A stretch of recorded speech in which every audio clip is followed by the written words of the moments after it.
Hello everybody, my name is David. Thank you for joining me today and watching this video.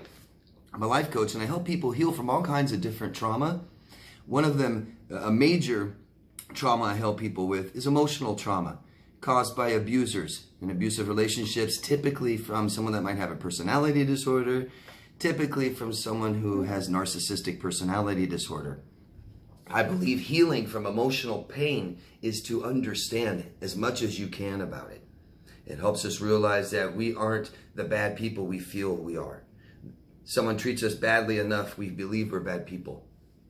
To understand our abuser, 100%, fully understand them and who they are and why they are the way they are and why they treated us the way they treated us can potentially be very healing.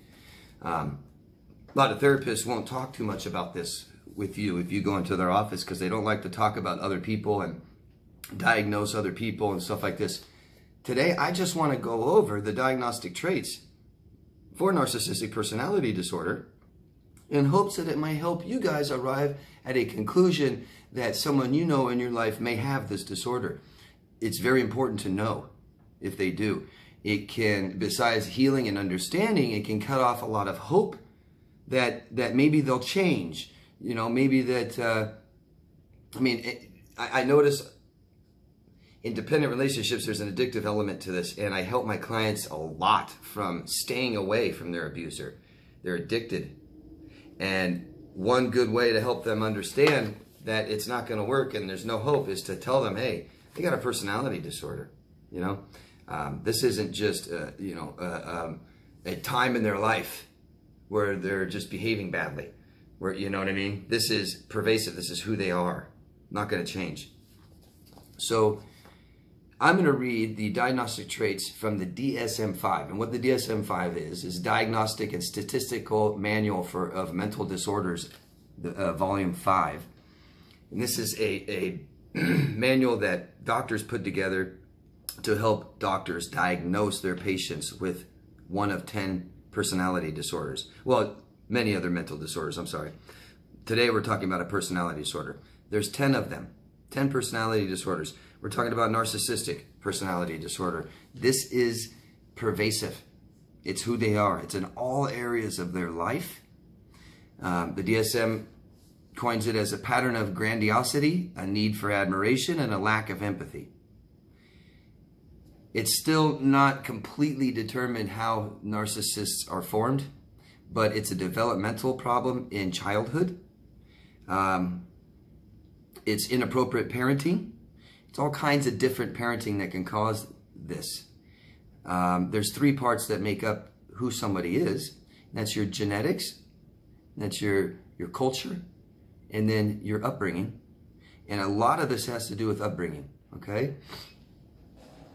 Parents who raise narcissists are extremely emotionally neglectful. And that might be very hard to understand because they can be like helicopter parents too.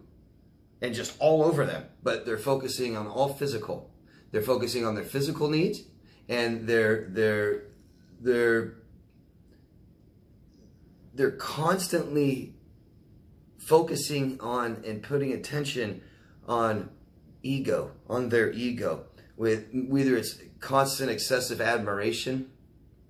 You're so pretty, you're so smart, you're so much better than everybody else. Our family is better than anyone else. And they may be judgmental people themselves, the parents, and they teach the child these kinds of judgmental ways and to value things that are status, money, looks, instead of valuing who people are on the inside, right? So they'll teach the child this. And then the child, this becomes who the child is. Personalities are formed as children begin to enter adulthood. This is when personalities begin to form. This particular personality disorder is basically saying that a child has not fully developed into adulthood. This is like a child. As I read these traits, I will refer to children, okay? They are not fully developed. Parents did not fully develop them emotionally. Okay, so let me read 9 diagnostic traits, and these are the 9 that doctors use, like I said, to diagnose their patients with narcissistic personality disorder, and you need 5 out of these 9 to have the disorder. This is a spectral disorder spectrum, so we are all on it somewhere. As I read these, some of you might say, "Oh, that one of those that's kind of like me." That's okay. You need 5 out of 9. A lot of us are just getting out of exiting these horrible, tumultuous relationships, and this might be the worst time in your life. You might have 1 or 2 more of these traits than you normally do 5 years ago, 10 years ago. This is a bad point in your life. Personality disorders are pervasive, always like that, always. Not just, oh, during a bad breakup. In the beginning of the relationship, during a relationship, the end of the relationship, after the relationship, and 5 years later, 10 years later, 20 years later, they're always like this. I get this all the my biggest question I get asked from victims that exited narcissistic relationships is they ask me, are they going to be like this with the next person? Yes, they don't have a choice. Okay, this is how they emotionally navigate through life. Pervasive and exploitative. Okay? So let's read the first one. And I just want to go over these to just try to help you guys understand a little bit. Maybe it'll help that you understand the actual traits better, so you can determine if someone you know has it. Okay? So keep a little tally of who you guys are trying to wonder who you know may have this disorder. So first one is grandiose self-importance. And that's an inflated ego. Ego is everything outside of me, where my skin stops, my ego starts, and it's inflated. It's an inflated self-importance. I believe, if I'm a narcissist, I believe I'm more important than you. And that would be by appearance or style. Unrealistic sense of superiority. I'm better than you, but real no reason why. I just am, because I'm David. Better than other people in appearance or style. So ego. Things it's status, how I look. I'm prettier, I'm smarter, I'm just better, right? That's the narcissist. And so, and also, even though this is pervasive in all parts of their life, it doesn't mean that they act like that 100% of the time. Who people are is their personality. It's inside, right? It's not necessarily just how I present myself all the time. So, you know, the psychopath presents to be the perfect, you know, social human, maybe out in public, and then at home just be the worst abuser you could possibly think of, right? So it's, are they ever grandiose? Sometimes do they feel that they're more important than other people? You know, even. Because they probably always feel that, but do they show it sometimes? Sometimes they don't. Number 2, preoccupied with fantasies of unlimited success, power, brilliance, beauty, or ideal love. Fantasies of grandeur is what that means. Splendor and impressiveness of appearance or style. Back to that appearance or style again. Rank or social status. So they have fantastical ideas. It might be, I hear a narcissist say a lot, is I'm going to be famous someday. I'm going to be famous someday. Someday I'm going to be king. Someday I'm going to be president of this company. If I started this company, it would be so successful. If I were to do this, it would be great. And fantasizing, pipe dreams. And it's all about ego, appearance, or style, rank, or social status. Okay? Next one, number 3. Believes he or she is special and unique and can only be understood by or should associate with other special or high status people. And they'll do this by exploitation. So narcissists are extremely exploitative. They will, and that means using people as objects, objectification. So I don't care who people are, I care what people are. I don't care how you feel, I don't care about your opinion, I don't care about what you want, I don't care about what you need, or I don't care about what you morally value. I care about how you look, I care about how much money you have, I care about your social status, your rank, okay? And these people are addicted to feeling special and unique. Their parents may have told them that their whole life, instead of loving them, just told them they're so great, which is never, ever enough. So we have emotional needs that we meet inside, and that's what parents are supposed to do. But narcissist parents didn't meet their emotional needs. Instead, they focus on the ego and told them they're great all the time. Instead of loving them and say, I love you. Oh, you're such a great person. You're oh, that was so compassionate how you treated your friend there. Oh, no. They'll say, oh yeah, go kick your friend in the shins and say you're better than him. Go steal this from him. Go do this. You know what I mean? So they will get this high status sometimes by attacking people or attaching themselves to people. So attacking someone in a group to get that high status, or attaching themselves, riding your coattails. Okay? They believe that they're the top 1%. They want to be in the top 1% of society, right? You'll see in every group, no matter what this group is, you can go on YouTube, in every single community, if you will. Like, there's a kind of narcissistic community here, victims of narcissists. In every community, including this one, there'll be at least one person, other channel making videos that will attack other people in the community. They'll attack them. That's how they get accepted. That's how they get status. Look, I took this person down. I'm better than this person. This person was here already. You guys already thought this person was great. I just attacked them and showed you I'm better than them. Now I'm here. Or they'll attach themselves to this person. What can I do for you? Want to be seen with them, always around with them. That's what's important to them. And you'll see this in every community. You can go into the makeup community and you'll see, I guarantee you, there'll be at least one channel attacking the bigger channels for status. You can go into the NFL community and you'll see a toxic channel that talks crap about some other NFL channel and attacks them. That's how they get their rank or status. Exploitation. Number 4, requires excessive admiration, constant need for attention. And that's that addicted, I'm addicted to admiration, validation. They'll even say that, I need you to validate me. You need to be validating to me. You need to validate this, and constantly validate. They'll use that word, validate me. But they want admiration, okay? It's that outside. Tell me how great looking I am. Tell me how smart I am. Tell me how funny I am. Tell me how stylish I am, okay? Constant need for attention. It's real codependency. Like I said before, parents meet children's emotional needs on the inside, right? They will make them feel emotionally secure. They'll give them emotional attention, ask them how they're feeling. They'll emotionally connect with their child and talk with them.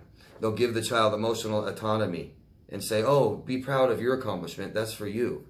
But a narcissist parent will not give them security. They'll say, you're so amazing. You're so good at this, but you have to keep being good at that to get your parents' admiration, if that makes sense. It's conditional love. Where children need unconditional love, narcissist parents raise them with only conditional love. It only matters what you do. Status, your looks, your intelligence is the only thing that matters. Money, not who you are, not how you feel, not what your opinion is. I hope that makes sense. And that is the child, doesn't it? Doesn't the child need constant admiration, constant praise all the time? A child needs that. Number 5, has a sense of entitlement. Wow. Do narcissists have a sense of entitlement? What is that? The right to something. Doesn't matter, we work to get money to pay our bills and rent. We work and save money to get a car, to get my clothes and jewelry, right? But if I'm a narcissist, all that, I deserve all that no matter what. Why would I have to work for that? Why would I have to ask for that? It should be mine. And you could give a narcissist stuff, and it doesn't matter. It's not enough. Never enough. It never is enough. Move the goalpost. Never enough. Give them the moon, and they want the stars. believe that they are inherently deserving of privileges or special treatment. I'm still in number 8. I'm sorry, still in number 5. They believe they are inherently deserving of privileges or special treatment, and they have no boundaries.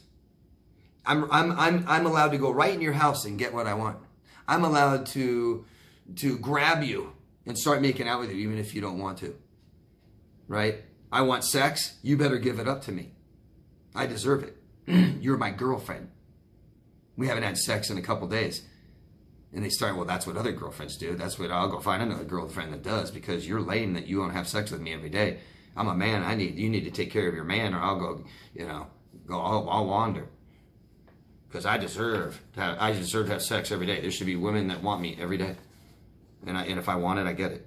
And this just more spoiled kid, isn't it? It's the spoiled child, right? Parents that give children everything. I remember, man, I used to have to sweep my garage for like $1, 50 cents, something like that when I was a kid. Every car I washed was like $1. And the funny thing was, it didn't matter. I had to do it. It didn't matter if they paid me. They just, oh yeah, we'll give you a quarter, David. But you still have to do it, Poor parenting, right? Number 6 is interpersonally exploitative. Here's that word again, exploitative.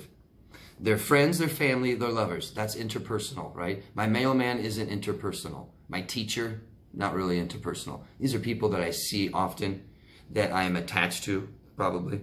My family, my friends, and my lovers. Financial exploitation always comes first in abusive relationships. That's how you can identify that you're in one, in an abusive relationship. You'll start noticing that you pay more than they do. They borrow money and not pay you back. Whenever it's something you do together and something bad happens, you're the one that always has to fix it financially. Know what I'm talking about? Credit cards, everything is in your name.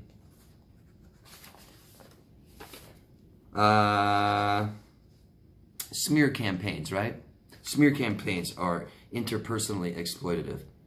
You can go and smear campaign. You can smear McDonald's. Sure. But what do narcissists do? They smear their friends, their family, and their lovers. And it's just, the one thing I love, it's just hilarious when you see someone talking so bad about somebody in public, and they say, they were my friend. They are my father. They are my child. They used to be my husband, my friend. It's like, damn, that's how you treat them? Oh, because they did something bad to you, you believe. That's what you're saying. They did something bad, so I'm doing bad things to them. Exploitation. Exploitation. Interpersonally exploitative to friends, family, and lovers. Financial is almost 100%. And it always starts first. Okay? Interpersonally exploitative. I could exploit people for everything. Think about sex. Like I was saying earlier, status. Money to get you to sign my car, to what is it called, co-sign to get my car loan, shopping, want to exploit you, for my job, career, exploitative, objectification, objectifying people as sources of where I get what I want and need from people.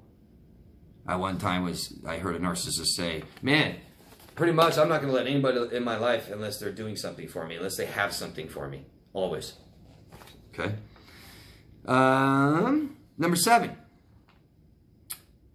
lacks empathy.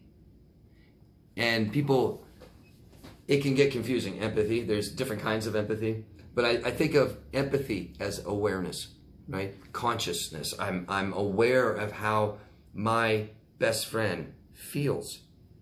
Especially when I do something to them, I'm aware of how it makes them feel. But I think narcissists, since there's different kinds of empathy, that gets very, very confusing, doesn't it? It's the one that can be very confusing when I go over this with my clients. I'll say they lack empathy. I'll say, no, sometimes they totally, tell me that they even apologize. They know, they see I'm hurting, and they'll take care of me. They'll come over and, do something nice. Yeah. Because they want your money. They want this, they want that. And I'm not, it's very delicate, isn't it? But I like to say they also lack sympathy. And this is lacking. This isn't just all the time. or maybe they just pretend they have empathy. Maybe they pretend they care. But I like the one lacks sympathy, because if you love somebody, it doesn't matter how, bad maybe they even hurt you. You don't want to sit there and watch them suffering in pain and it doesn't bother you. Sympathy, the come down here with you and cry with you. I feel bad with you. That's how I am with people that I care about. But if you have somebody that you're in a relationship with that there's been times where you're feeling awful and they don't care at all. And they laugh at you, they smile, they make fun of you, they tell people. That's severely lacking empathy. It's lacking sympathy. Number 8, envious of others envious of others or believes people are envious of them. So envy. What is envy? You got the difference between envy and jealousy. I see everybody get this wrong all the time. I see people get this wrong all the time. Big difference between envy and jealousy. Envious. Jealous. Jealous of what I have, I might lose. I'm jealous because my girlfriend is flirting with other men. I'm afraid I might lose her. She's my girlfriend and I'm afraid I'll lose her. It's something I have and I'm afraid of losing. Envy. I want what you have. Narcissists are extremely envious people, and they want people envious of them. They'll brag. Oh, they just want to be like me. They just want to be with me. They just wish they had a friend like me. They just wish they could, have sex with me. They just wish they could be riding in the car with me, be seen with me. I'm so amazing. Narcissists might be omnipotent too. That's just me saying it. Godlike. They'll act like they're godlike. Use religion a lot. So they'll be envious of others and they want what someone else has, and they might try to take it from you and destroy you for it. Okay? The narcissist. Number 9, last one. Shows arrogant or haughty behaviors or attitudes. They may be judgmental. They'll think that they're better than everybody else, like we talked before. Total disdain. Believe that others are unworthy of them. You are unworthy of my time. You are unworthy of me looking at you and me having sex with you and me spending time or giving you my money or you working with me or you riding alongside of me, right? They believe people can't make mistakes. And that makes them, very hard on themselves. If they make mistakes, that's why they won't admit they make mistakes. They won't apologize. I didn't do it, you do it. Shift blame, right? Shift blame, project. So there are 9 diagnostic traits. If you believe someone has 5 out of 9 at least, they might have narcissistic personality disorder. I hope that'll help you. There are also, real quick, just to go over this, there are 3 types of narcissists. I'm not going to go huge into this. I'm just going to read these real quick, okay? And because this might help a little. This might even help you identify that, yeah, they're a narcissist. First one is called the exhibitionist. It's the communal hero. Put on my cape. They'll attack people, and then they might even do victim and then hero. But they believe they're better than everybody. They're more attractive than everyone. They're smarter than everyone. They're rude, consistent, and predictable, trying to be noticed. Look what I can do. Look what I can do. The community activist, the helper, the smear campaign person who will smear and attack people in the group and say, I'm the one who decides who's good enough here. I'm the one who has the standards. Everyone has to meet my standards here. I will sit and say, that's wrong, you're stupid, you're ugly, what you're doing is toxic, you're a narcissist, you're a borderline, and I'm going to attack people, and we don't do that, do we? I'm here to help. I just want to help you. I just want to help.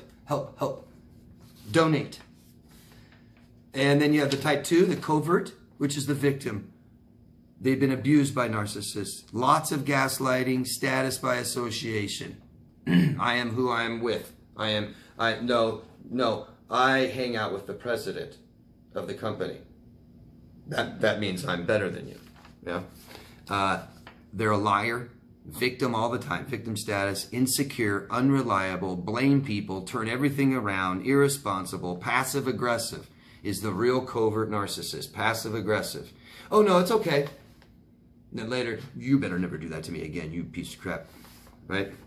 The oppressed and oppressor. They're the oppressed and also the oppressor. Type 3, the toxic. I'm better than everyone. I'm superior. You're inferior. Omnipotent. I'm godlike. I create chaos and drama. But I hate drama. I hate drama. Toxic. The toxic narcissist hates drama and creates it all day long. Attacks people and says it's wrong to attack people. That calls people narcissists and says you can't diagnose people. You can't call people narcissists. Well, evidently they can, can't they? Always putting others down. Always enjoys hurting others. It overlaps with antisocial personality disorder. A lot of you guys think your narcissist is a sociopath and they're just a toxic narcissist. No relationships and abusive to people closer. More closer you are to them. So I hope that helps, guys. That is the diagnostic traits from the DSM. That is what doctors use to diagnose their patients with narcissistic personality disorder. You need 5 out of 9. You know, if you have 4 or 3, maybe they aren't. Maybe they're just unhealthy. Maybe they're just narcissistic in their ways. All right, guys. Also, to help you understand that when doctors try to determine what personality their patient has, it's always, typically, they try not to double diagnose, comorbid. They try to figure out which one do they have more. Just as these are all spectrums, right? The most common I get is I don't know if they're a narcissist or borderline. I think my next video will be borderline. The same thing, criteria. So you can go down and, my ex checks the boxes 7 or 8 out of 9 for narcissistic and 4 or 5 for borderline. Well, probably a narcissist. See? Hope that helps. Because healthy people that don't have personality disorders, they don't test high at all on these. 1 or 2 maybe. Like I said, bad time in your life, maybe you're doing 3 right now, but not normally. Does that make sense? I hope that understands. And please, all of you, feel free to ask me any questions you want down below. Please support me by subscribing, thumbs down, or ask me questions and tell me what you think. Post this in different places, give it to people, and put it in playlists. Thanks, guys. Love yourself first. I'll see you later.